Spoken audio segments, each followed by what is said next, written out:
overeat, then you're more prone to develop certain health problems as well.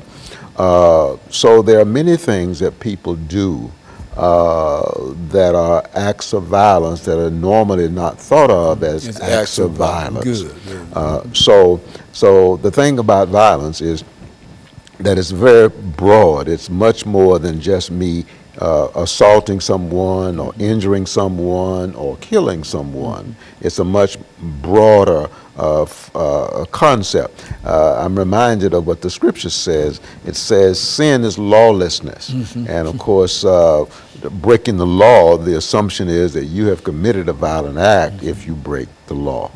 And so I want to say again that people who are mentally ill are much more prone to be the victims of violence rather than the perpetrators.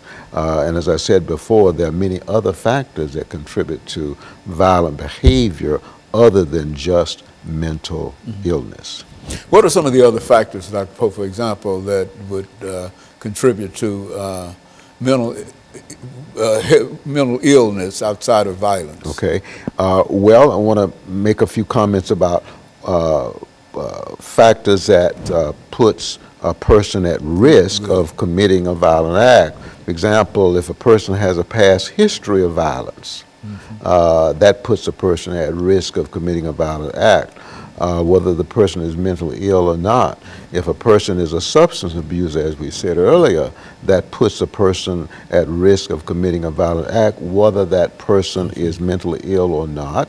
If a person has a personality disorder, that is a typical pattern of interacting with other people that's usually maladaptive, such as a paranoid personality disorder, such as a borderline personality disorder, and almost any other type of personality disorder puts one at risk of being violent. Now, especially if the personality disorder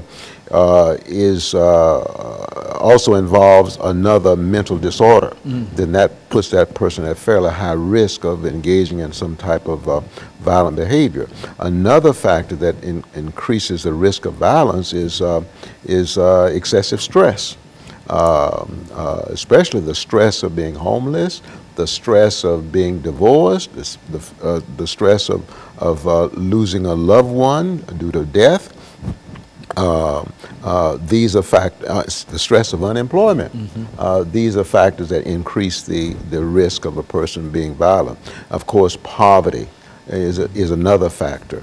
So these are some of the other factors that puts one at risk of engaging in a violent act, whether that person is mentally ill or not. It seems to me that a person who engages in such violence is really, as you've indicated, doing something that undermines him or her without, do they really recognize that? Is that a symptom of violence when you recognize that you're doing something wrong and continue to do it? Well, I would say that yes.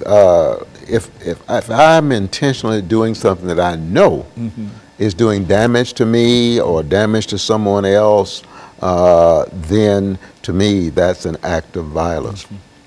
Let me just say that people who engage in violence are often in a state of intense